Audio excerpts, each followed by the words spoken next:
میں آج ایک دوسرے پہلو سے آپ سے جاننا چاہتا ہوں کہ یہ جو ہمیں نظر آتے ہیں مذہبی مسلح گروہ اس وقت افغانستان میں، ان کا اپنا فکری پس منظر کیا ہے؟ یعنی بر صغیر میں پاکستان ہو، ہندوستان ہو، یہاں پر علماء کی ایک دینی علمی روایت تھی، اس کے ساتھ اس کے کنیکشن جڑتے ہیں۔ یہ تحریک جو پیدا ہوئی ہے تو اس کی بنیادی جس چیز نے اس کو نشو و نما دی ہے وہ کہاں پائے جاتے ہیں؟ اور عالمی سطح پر یہ جو سیاسی اسلام کی بات کی جاتی ہے، آپ نے اکثر ذکر کیا مولانا سید ابو الاعلی صاحب مودودی کا، ان کے افکار تھے، لیکن یہ تو ایک دوسری جگہ پر کھڑے ہوئے ایک دوسری مذہبی فرقے سے تعلق رکھتے ہیں۔ ان کا پس منظر کیا ہے؟ اور دنیا میں اس وقت یہ مذہبی قوتیں جب سامنے آ رہی ہیں تو یہ کس چیز کی غمازی کرتی ہیں؟ یہ میں اس سے پہلے بھی عرض کر چکا، ہمارے بر صغیر میں جو سب سے بڑی دینی تحریک پیدا ہوئی ہے وہ دیوبند کی تحریک ہے۔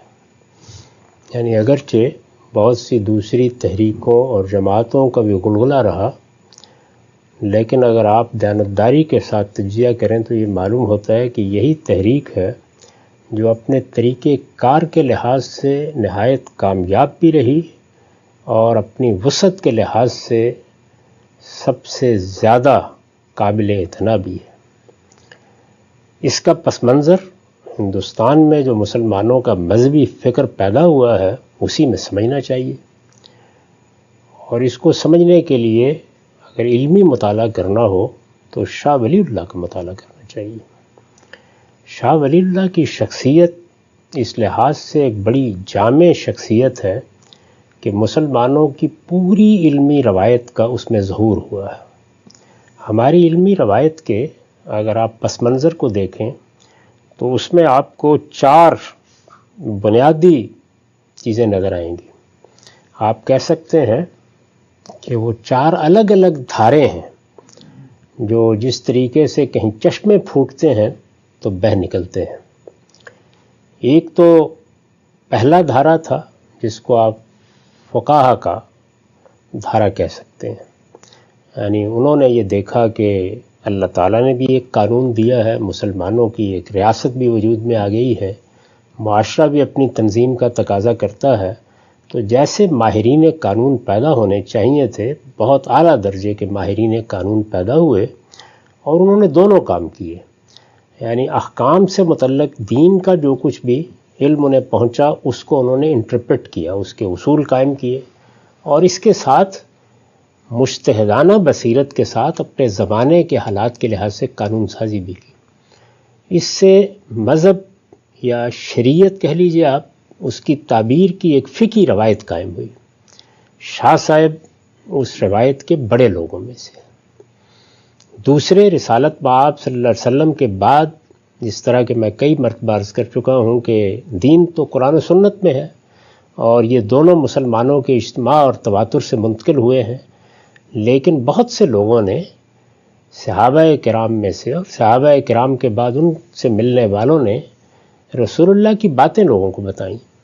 یعنی کسی موقع پر کسی سوال کا جواب دیا ہے، کسی نے دیکھا ہے، کوئی بات سنی ہے، کسی خطبے میں حاضر ہوا ہے، تو یہ چیزیں بھی جس طرح تاریخی روایات منتقل ہوتی ہیں منتقل ہوئیں۔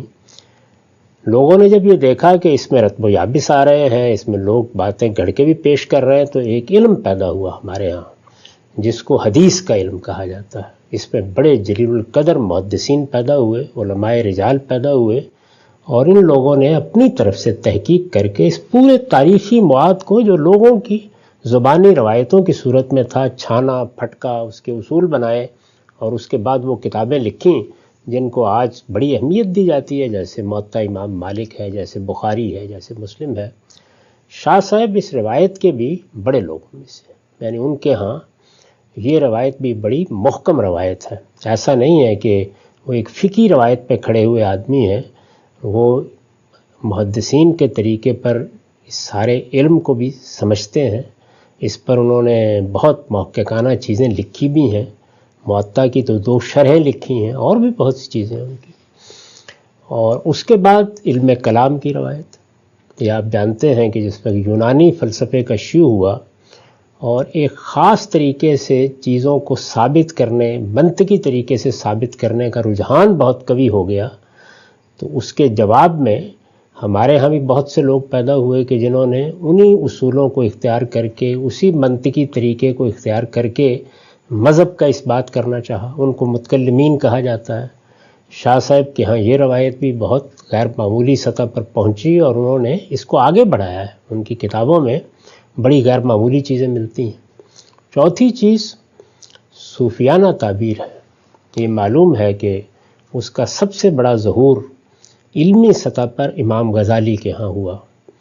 یعنی یہ بات کہ ایک ما بعد طبیعیات ترتیب پائے، اس کا ربط انسانوں کے ساتھ قائم ہو، اور جو دنیا بھر میں ایک روحانیت کی تعبیر رہی ہے اس کا کوئی رشتہ قائم کیا جائے، یہ ہوا اس کے نتیجے میں.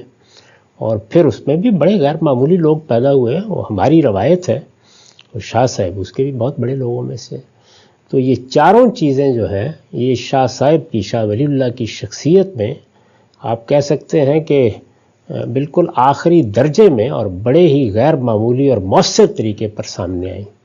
تو مسلمانوں کی علمی اور یہ مجتہدانہ سطح پر سامنے آئیں. یعنی انہوں نے ان چاروں کا جائزہ لیا ہے، ان پر نقد و تبصرہ کیا ہے، ان میں اپنے رجحانات بیان کیے ہیں اور بہت سے نئے پہلوؤں کی طرف اشارہ کیا. تو یہ ہماری علمی روایت کا ایک لحاظ سے کہہ سکتے ہیں جو ہندوستان میں یا بر صغیر میں پیدا ہوئی، اس کا زینت کلمینیشن تھا. یہاں وہ اپنے آخری منتہا تک پہنچ گئی. اس کے زیر اثر مسلمانوں میں بہت سے اہل علم پیدا ہوئے اور انہوں نے اس خانوادے سے بھی استفادہ کیا. یہ روایت قائم ہو چکی تھی، اس سے ویسے بھی متاثر ہوئے. پھر اس کے بعد یہاں مسلمانوں کی سلطنت ختم ہو گئی اور ایک باہر کی طاقت نے آ کے یہاں اپنی حکومت قائم کر لی. پہلے مرحلے میں تو یہی ہوا کہ بعض صالحین نے یہ کوشش کی کہ ہم جنگ و جدال کے ذریعے سے ان کو اکھاڑ پھینکیں گے. اس میں کامیابی نہیں ہوئی. آپ کے علم میں شاملی کا جہاد اور آپ کے علم میں بعض دوسری چیزیں بھی ہیں. سید احمد شہید کی قیادت میں ایک بڑا معرکہ ہوا، اس میں بھی کامیابی نہیں ہوئی. جب یہ سب ناکامیاں ہو گئیں تو پھر دوسرا طریقہ اختیار کیا گیا کہ مسلمانوں کی اس میراث کو بھی حفاظت کے ساتھ آگے بڑھایا جائے، ان کے کلچر اور ان کی تہذیب کو بھی محفوظ رکھنے کی کوشش کی جائے، اور ایسے ادارے بنائے جائیں کہ جن میں وہ لوگ پیدا ہوں جو مسلمانوں کو ایک مرتبہ پھر ان کی اصل کے ساتھ جوڑنے کی جدوجہد کریں. بڑا پاکیزہ مقصد تھا اگر آپ کہہ سکتے ہیں. طریقہ کار میں ظاہر ہے کہ اختلاف کیا جا سکتا ہے، ہوا بھی ہے. سر سید نے اختلاف کیا، اس سے اور بھی بہت سے لوگوں نے کیا. یہ پس منظر ہے جس میں دیوبند بنا ہے. دیوبند کا جو مدرسہ ہے یا ادارہ ہے بنا ہے، بڑے غیر معمولی لوگ تھے جنہوں نے اس کو بنایا، لیکن ان کا فکری پس منظر یہ ہے جس کو میں نے بیان کر دیا. یعنی ان کا امتیاز یہی ہے کہ یہ چاروں کی چاروں روایتیں کہہ سکتے ہیں آپ، جو ہمارے ہاں علمی طور پر رسول اللہ صلی اللہ علیہ وسلم کے بعد پیدا ہونا شروع ہوئیں اور تیسری چوتھی صدی میں اپنے کمال کو پہنچ گئیں. یہ سب روایتیں ہیں کہ جن کا حسین امتزاج آپ کہہ سکتے ہیں کہ دیوبند کی تحریک میں نمایاں ہوا، اور اس میں بہت بڑے لوگ انہوں نے پیدا کیے ہیں. آپ اندازہ کر سکتے ہیں کہ خود جو اس کے بانی لوگ ہیں، مولانا رشید احمد گنگوئی ہوں یا مولانا قاسم نانوتوی ہوں یا بعد میں علامہ انور شاہ کاشمیری ہوں یا مولانا حسین احمد مدنی یا مولانا اشرف علی تھانوی یا بدر عالم میرٹی یا مولانا یوسف بن نوری، بہت ہیں. یعنی آپ گنتے چلے جائیں، بڑے غیر معمولی لوگ پیدا ہوئے. تو یہ جو دیوبند کی تحریک ہے، وہ جب اس نے لوگ پیدا کرنا شروع کر دی، اب ظاہر ہے کہ مدرسہ بن گیا، اور پھر اس کے بعد ایک دارالعلوم یا ایک بڑا مدرسہ ہی نہیں، جو لوگ وہاں سے نکلے انہوں نے جگہ جگہ مدارس بنائے. تو اگر آپ غور کر کے دیکھیں تو جو دین میں کسی کام کی تنظیم ہو سکتی ہے، اس کا نہایت خوبصورت نمونہ سامنے آیا. یعنی اس مدرسے نے بہت مدرسے پیدا کر دی. وہ ایک مادر علمی بن گیا، اور پھر اس کی دختران آپ نے جگہ جگہ دیکھی، بہت مدرسے بننا شروع ہو گئے. اس وقت بھی آپ ہزاروں کی تعداد میں وہ مدارس دیکھتے ہیں. چنانچہ اس کے نتیجے میں ایک بڑی طاقت ہے جو مذہبی طبقے کی پیدا ہوتی چلی جاتی ہے. وہ اپنے علوم سے وابستہ ہیں، اسی روایت کے ساتھ گفتگو کرتے ہیں، اسی کے اندر کھڑے ہیں. ان کے درمیان چونکہ یہ ساری روایتیں مل گئی ہیں تو اس وجہ سے ان کے شیوخ بھی ہوتے ہیں، ان کا ایک صوفیانہ سلسلہ بھی ہوتا ہے. اس میں آپ کو مختلف رنگ بھی نظر آتے ہیں، اور وہ اپنے اس تنوع کو قائم بھی رکھتے ہیں. تو مدارس کی ایک پھر یہی وہ تحریک ہے جس کے اندر سے دنیا کا سب سے بڑا تبلیغی نظام پیدا ہوا، جس کو آپ تبلیغی جماعت کے نام پہ جانتے ہیں. اتفاق اختلاف بالکل الگ چیز ہے، لیکن ہوا وہیں سے پیدا۔ اب باقی لوگ تو ظاہر ہے کہ اس اصل کی نقل ہی کرتے ہیں نا، اصل تو وہی تھا، اور مولانا الیاس نے اس کی بنیاد رکھی۔ وہ بھی کوئی معمولی شخصیت نہیں تھے، بڑے غیر معمولی آدمی تھے۔ اس کے ساتھ چونکہ یہ ایک تحریک تھی، یعنی بنیادی طور پر محض ایک مدرسہ نہیں تھا، اس کے ساتھ آپ نے دیکھا کہ یہ لوگ آہستہ آہستہ سیاست میں سرگرم ہوئے، جمعیت علماء ہند کے پلیٹ فارم پر۔ تو سیاسی جدوجہد کی بھی ایک پوری روایت ہے، جو پہلے انہوں نے جمعیت علماء ہند کے پلیٹ فارم پہ قائم کی، اور اس کے بعد جب ملک دو حصوں میں تقسیم ہو گیا تو پاکستان میں جمعیت علماء اسلام کے نام سے مولانا شبیر احمد عثمانی نے، بعض اور لوگوں نے بہت غیر معمولی کردار ادا کیا، بلکہ خود اسی روایت میں دو رائے ہو گئیں۔ یعنی ایک وہ نقطہ نظر تھا کہ جس نے کانگریس کے نقطہ نظر کی تائید کی اور مولانا ابوالکلام آزاد کی قیادت میں کام کرتے رہے، مولانا حسین المدنی اور بعض دوسرے بزرگ یہی رائے رکھتے تھے۔ دوسرا نقطہ نظر مولانا شفیع تھانوی کا تھا اور مولانا شبیر احمد عثمانی اور بعض لوگوں کا، جنہوں نے قائد اعظم کا ساتھ دیا، مسلم لیگ میں آ گئے۔ تو پاکستان میں یہ سیاسی روایت بھی قائم ہے، اور اس وقت بھی اگر آپ دیکھیں تو بہت سی یہاں پہ مذہبی قوتیں اٹھی ہیں، لیکن وہ مذہبی قوت جو قیادت کے مقام پر فائز ہے وہ تو یہی ہے۔ بہت تھوڑے عرصے کے لیے درمیان میں بریلوی نقطہ نظر لوگوں کو مولانا شاہ احمد نورانی صاحب کی قیادت میں کچھ اوپر اٹھنے کا موقع ملا تھا، لیکن حقیقت میں یہاں کی مذہبی سیاست کی قیادت دیوبندی کے ہاتھ میں ہے۔ یہی لوگ ہیں کہ جن کو جب موقع ملا تو انہوں نے جو ان کی بالکل ابتدائی روایت تھی سید احمد شہید کے زمانے میں قائم ہوئی کہ جہاد کیا جائے۔ میں نے عرض کیا نا کہ شاملی کے جہاد کے بعد ہی دیوبند کے بزرگوں نے یہ سوچا تھا کہ اب ہمیں مدرسہ قائم کرنا ہے، تو یہ روایت زندہ کرنے کا موقع افغانستان کے حالات میں مل گیا۔ یعنی اس کے لیے روس کو داد دینی چاہیے، اس نے موقع فراہم کر دیا۔ اس میں یہ آپ کے پہلے مجاہدین پیدا ہوئے اور پھر یہ طالبان پیدا ہو گئے۔ تو میرے نزدیک اگر آپ دیکھیں تو وہ ایک ملک میں، جس کو ہم افغانستان کہتے ہیں، پہلے بھی اپنی حکومت قائم کرنے میں کامیاب ہو گئے تھے اور اب بھی 20 سال کی جدوجہد کے بعد کامیاب ہو گئے ہیں۔ تو اس لیے اگر آپ سیاست کے لحاظ سے دیکھیں، اس بر صغیر کو سامنے رکھ کے، آپ دینی تعلیم کے مراکز قائم کرنے کے لحاظ سے دیکھیں، آپ مسلمانوں کی جو علمی روایت قائم ہوئی ہے اس کے پس منظر میں دیکھیں، تو سب سے نمایاں، سب سے ممتاز، سب سے مؤثر اگر کوئی تحریک ہے تو دیوبند کی تحریک ہے۔ تو آپ نے پوچھا تھا کہ ان کا فکری پس منظر کیا ہے، تو ان کا فکری پس منظر یہ ہے، اور یہ اس کی نمائندگی کرتے ہیں۔ اور جب اس سے پہلے حکومت قائم ہوئی تھی تو میں نے اس وقت یہ عرض کیا تھا کہ اب عالم اسلام میں تینوں بڑے افکار کی نمائندگی ہو گئی ہے، یعنی حنبلی یا اہل حدیث کہہ لیجئے ہمارے ہاں کسی حد تک، اس فکر کی نمائندگی پر پچھلی صدی کے شروع میں سعودی حکومت قائم ہو گئی، اب تک قائم ہے، اور شیعہ تعبیر کی روح سے ایران میں ایک حکومت قائم ہو گئی خمینی صاحب کی قیادت میں، اور ابھی تک قائم ہے۔ تو یہ فقہا کی تعبیر، متکلمین کی تعبیر، اس کا حسین امتزاج، تو اس کے لیے ظاہر ہے افغانستان سے زیادہ اچھی جگہ کون سی ہو سکتی ہے؟ ٹھیک، وہاں اس کا ظہور ہو گیا۔ یہ بات واضح ہوئی کہ یہ فکری پس منظر کیا ہے اس تحریک کا، جو اس وقت پھر ایک دفعہ منصہ شہود پہ آ چکی ہے۔ کچھ اسی حوالے سے میں آپ سے پوچھنا چاہوں گا، ظاہری بات ہے یہ بات اب زبان زد عام ہے کہ طالبان کا اقتدار قائم ہو جائے گا۔ ہم اپنے ملک میں جب دیکھتے ہیں ہمارے یہاں کی جو مذہبی فکر ہے، مذہبی قیادت ہے اور مذہبی لوگ ہیں، وہ اندر سے بہت خوش ہیں اور ان کو خوش آمدید بھی کہہ رہے ہیں، فتح مبین کہہ رہے ہیں اس بات کو۔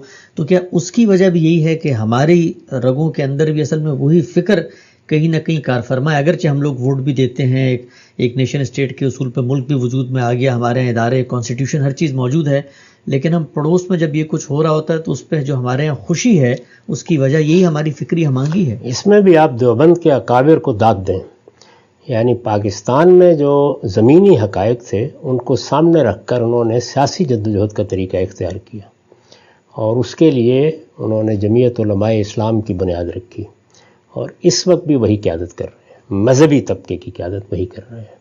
اور اگر کبھی کوئی سیاسی تحریکیں بڑی اٹھی ہیں تو آپ نے دیکھا کہ اس میں بھی لوگوں کی نگاہ انہی کی طرف اٹھی۔ یہ آپ کو معلوم ہے کہ بھٹو صاحب کے خلاف جب مذہب کی بنیاد پر تحریک چلی تو مفتی محمود اس کی سربراہی کر رہے تھے، اور ابھی جب پاکستان میں ایک تحریک برپا کرنے کی صحیح کی گئی تو اس کی سربراہی کون کر رہا تھا؟ مولانا فضل الرحمان کر رہے تھے۔ اس کے درمیان میں ہو سکتا ہے کہ آپ نواب زادہ نصر اللہ صاحب کا نام لیں، یہ حقیقت ہے کہ وہ بھی دیوبند ہی کے خوشہ چینوں میں سے تھے. اچھا. فکری لحاظ سے وہ اسی مذہبی فکر سے متعلق تھے. ظاہر ہے کہ اس طرح عالم نہیں تھے، اور لیکن احرار میں کام کرتے رہے. شاہ جی کے ساتھ ان کا تعلق رہا، یعنی سید عطا اللہ شاہ بخاری خود جو احرار ہیں، یعنی وہ بھی اگر آپ دیکھیں تو ان کی قیادت بھی اسی مذہبی فکر کے. تو یہ مذہبی فکر ڈومینیٹ کرتا ہے، اس وقت بھی کر رہا ہے، ہر لحاظ سے اسی کے ہاتھ میں. تو ان کی آپ اس معاملے میں حکمت کی داد دیں کہ انہوں نے جتنے بھی کام کیے ان کو کسی ایک ہی جگہ جمع کرنے کی بجائے وہ اس کے لیے مختلف قیادت پیدا کر دیتے ہیں، اور ایک باہمی ربط اور احترام کے ساتھ اپنے اپنے دائرے میں کام کرتے ہیں. تو پاکستان میں چونکہ نوعیت بالکل لگے، یہ کوئی قبائلی معاشرہ اس طرح نہیں ہے، ایک بہت چھوٹی سی پٹی تھی جس کو اب حصہ بنایا جا رہا ہے، اگرچہ وہاں مسائل رہتے ہیں. باقی بڑے شہر آباد ہو چکے تھے، لوگوں کے اندر بڑی تبدیلیاں اور تغیرات آ چکے تھے. تو یہاں انہوں نے جو طریقہ اختیار کیا، یہاں سیاسی روایت پیدا ہو گئی تھی، سیاسی روایت پیدا ہو گئی تو انہوں نے سیاست کا طریقہ اختیار کر لیا. اور وہاں پہ ایک قبائلی معاشرہ ہے، وہاں کے حالات بالکل الگ ہیں، تو وہاں انہوں نے جہاد اور قتال کا طریقہ اختیار کر لیا کہ بزور بازو حکومت قائم کر دی جائے. تو اس لحاظ سے اگر آپ دیکھیں تو اس سے بڑی کوئی تحریک نہیں. ٹھیک. ہم سے بھی بتائیے گا کہ آپ نے ابھی ذکر کیا جمعیت علماء اسلام کا بہت ہی منظم اور بڑی ہی نمائندہ مذہبی قیادت اس کی موجود ہے. اس کا جب منشور ہم پڑھتے ہیں تو وہ منشور اگرچہ جمعیت علماء اسلام ایک سیاسی عمل میں شریک ہے، ظاہری بات ہے اقتدار تک پہنچنے کے لیے الیکشن ہونے ہیں، ووٹ کا سہارا لینا ہے، اسمبلیوں کا پورا نظام ہے، اسی پہ یقین رکھتی ہے، لیکن اس کا منشور یہ بتاتا ہے کہ یہ سب کچھ اصل میں اقتدار تک پہنچنے کا ایک ذریعہ ہے. اس کے بعد یہ جو فکر شاہ ولی اللہ ہی ہے اسی کا ظہور ہوگا، اور ایک ایسی خلافت، ایک ایسی مملکت کا قیام جہاں پر اسلامی اصولوں کے مطابق حکومت کی جا سکے. سوال میرا آپ سے یہ ہے کہ پھر وہ جو دینی اصول تھا کہ بھائی مشورے کی بنیاد پر لوگوں کی رائے سے حکومت قائم ہوگی، پھر یہ مذہبی طبقہ اس اصول کو کہاں پر ایڈجسٹ کرتا ہے؟ اب تک تو میں نے آپ کو یہ بتایا ہے کہ یہ تحریک اپنی حکمت کے لحاظ سے، بلکہ اپنی حکمت عملی کے لحاظ سے کس طرح کام کرتی رہی ہے، اس کا فکری پس منظر کیا ہے، یہ زیر بحث نہیں ہے اس میں کہ مجھے کس چیز سے اتفاق ہے اختلاف ہے، وہ لوگ جانتے ہیں. لیکن بہرحال جو آپ کسی تحریک کا جب جائزہ لیتے ہیں تو آپ کو بالکل غیر جانبداری کے ساتھ یہ دیکھنا چاہیے کہ اس کی بنیادیں کیا ہیں، اس کے محاسن کیا ہیں. یہ جو امر و ہم شورا بینہم ہے، اس کے بارے میں ہمارا مذہبی فکر جس کی نمائندگی دیوبند کرتا ہے وہ رائے نہیں رکھتا جو آپ مجھ سے سنتے رہتے ہیں. اچھا. ان کے نزدیک یہ ہے کہ یہ اصل میں مذہبی طبقہ ہے کہ جس کے اندر یہ شورا کا اہتمام ہونا چاہیے. اچھا. یعنی حکومت کس کو کرنی چاہیے؟ آپ اس وقت کی دنیا کو اٹھا کے دیکھیں تو اس میں جو مغربی جمہوریت ہے جس کا ظہور آپ امریکہ میں دیکھتے ہیں، یورپ میں دیکھتے ہیں، ہم بھی اس کی بہت بات کرتے ہیں، اس کے بالمقابل ایک دوسرا نقطہ نظر موجود ہے. وہ روس میں بھی بہت کمال کو پہنچا اور ابھی چین میں موجود ہے. وہ یہ ہے کہ ایک منظم جماعت یا پارٹی ہے جس کے اندر تو مشورہ ہوگا، رائے بھی ہوگی، لیکن حکومت وہی کرے گی. باقی کسی اور کو اس کے اوپر نقد کرنا، تبصرہ کرنا اس کا حق نہیں ہے. تو یہاں بالکل اسی طرح کا نقطہ نظر ہے. تو شورا جو کچھ بھی ہونی ہے اس مذہبی طبقے کے مابین ہونی ہے. وہ جس وقت اقتدار کو پہنچیں گے، بلکہ اس وقت بھی اگر کوئی سیاسی کام کر رہے ہیں تو ہر جگہ شورا بنی ہی ہوگی، ہر مدرسے میں آپ کو مل جائے گی، تو وہاں مشورے سے کام کریں گے. لیکن وہ مشورہ کن لوگوں کے مابین ہونا ہے، وہ یہ سمجھتے ہیں کہ اس میں عام لوگوں کا کوئی کام نہیں ہے. تو یہ اصل میں آپ جدید اصطلاح میں سمجھیں تو ایک ون پارٹی گورنمنٹ ہے. اچھا. تو اس کے اندر جتنا امر و شورا بینہم کرنا ہے کر لیجئے، باقی وہ مذہبی طبقے کی آمریت ہے، جس طرح کہ آپ چین میں کمیونسٹ پارٹی کی آمریت دیکھتے ہیں. تو ان کا تصور یہی ہے، اس تصور کو بیان کرتے ہیں وہ. چنانچہ وہ اپنے منشور میں اگر یہ بات کہہ رہے ہیں تو غلط نہیں کہہ رہے ہیں. یعنی ان کے نزدیک یہ جو کچھ بھی انہوں نے سیاسی طریقہ اختیار کیا ہے، ایک سیاسی جماعت بنائی ہے، جدوجہد کر رہے ہیں، یہ اقتدار تک پہنچنے کے لیے ہے. جب اقتدار پر وہ اس طرح پہنچ جائیں گے کہ کوئی مقابل میں قوت نہیں رہے گی تو پھر وہ اپنا جو مثالی نظام ہے اس کو قائم کرنے کی صحیح کریں گے. وہ وہی ہوگا جس کو میں نے مذہبی طبقے کی آمریت سے تعبیر کیا ہے. لیکن مذہبی طبقہ ہے نا، تو طبقہ آپس میں کیسے فیصلے کرے گا؟ امر و ہم شورا بینہم. ٹھیک. آخری سوال آج کی نشست کا وہ یہ ہے کہ یہ مذہبی فکر کی بنیاد پہ جو ایک ٹرائیکا وجود میں آیا سعودی عرب میں حملیوں کا یا اہل تشیعوں کا اور اب یہاں دیوبندیوں کا، جو سب سے پہلے آیا تھا وہ تو خود ریفارم اور ریوائول کی طرف جا رہا ہے، ان میں تبدیلی آ رہی ہے. تو آپ اس کو کیسے دیکھتے ہیں کہ یہ جو عہد کا تغیر ہے، یہ جو منظرنامہ بدلا ہے، جو زمانہ کے اندر ایک تبدیلی آئی ہے، اس میں یہ مذہبی خیالات اور یہ اس طرح کے نقطہ نظر پہ قائم ہونے والی حکومت کیا عملاً چل بھی سکتی؟ کیونکہ جنہوں نے آغاز کیا تو وہ تو خود تبدیل ہو رہے ہیں۔ دیکھیے بات یہ ہے کہ تبدیلیاں بھی آئیں گی، تغیرات بھی آتے ہیں، ابتدا تو یہیں سے ہوگی۔ اب زمانہ کیا سبق سکھاتا ہے اس کو آپ بھی دیکھیے، میں بھی زندہ رہوں دیکھوں گا، وقت بہت کچھ سکھا دیتا ہے۔ اور میرا خیال یہ ہے کہ اس وقت جو طالبان آئیں گے وہ پہلے جو طالبان آئے سے اس سے مختلف ہوں گے۔ کتنے مختلف ہوں گے یہ چند مہینوں میں ظہور پذیر ہو جائے گا۔ یہ تبدیلیاں آتی ہیں لیکن کوئی بنیادی تبدیلی ابھی تک میں نے نہیں دیکھا کہ ان کے فکر میں آ گئی ہے۔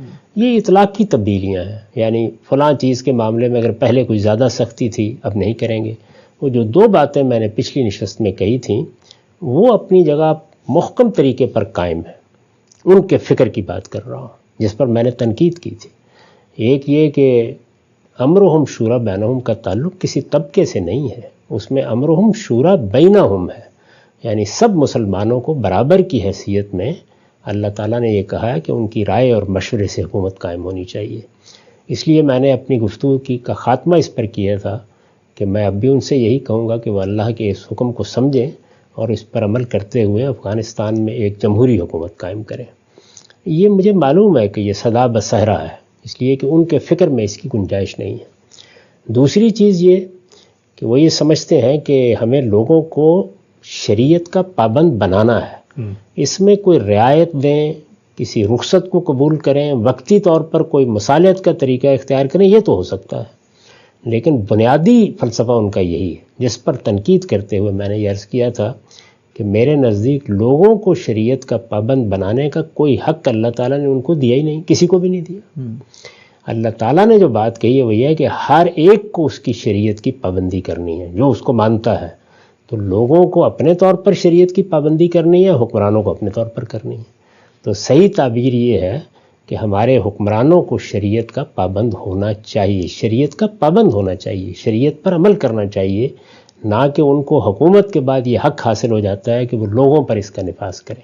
اللہ تعالیٰ نے کچھ احکام تعین کے ساتھ دے دیے ہیں اور بتا دیا ہے کہ یہ مسلمانوں کے نظم اجتماعی سے متعلق ہے اور یہ حکمرانوں ہی کو اپنے ہاں زیر عمل لانے ہیں۔ تو یہ میں نے پوری بات عرض کر دی تھی۔ ان دو معاملات کے اندر وہ اس سے بالکل مختلف جگہ پر کھڑے ہیں اصول کے لحاظ سے، لہٰذا کوئی اصولی تبدیلی میرے نزدیک ان کے فکر میں نہ آئی ہے، نہ مستقبل میں اس کی توقع ہے۔ اطلاقی طور پر نرمی آ جائے، رافت آ جائے، اس طرح کے بعض چیزوں کا ظہور نہ ہو، وہ ایک الگ بات ہے، میرا خیال ہے کہ ایسا ہوگا۔ ٹھیک ہے۔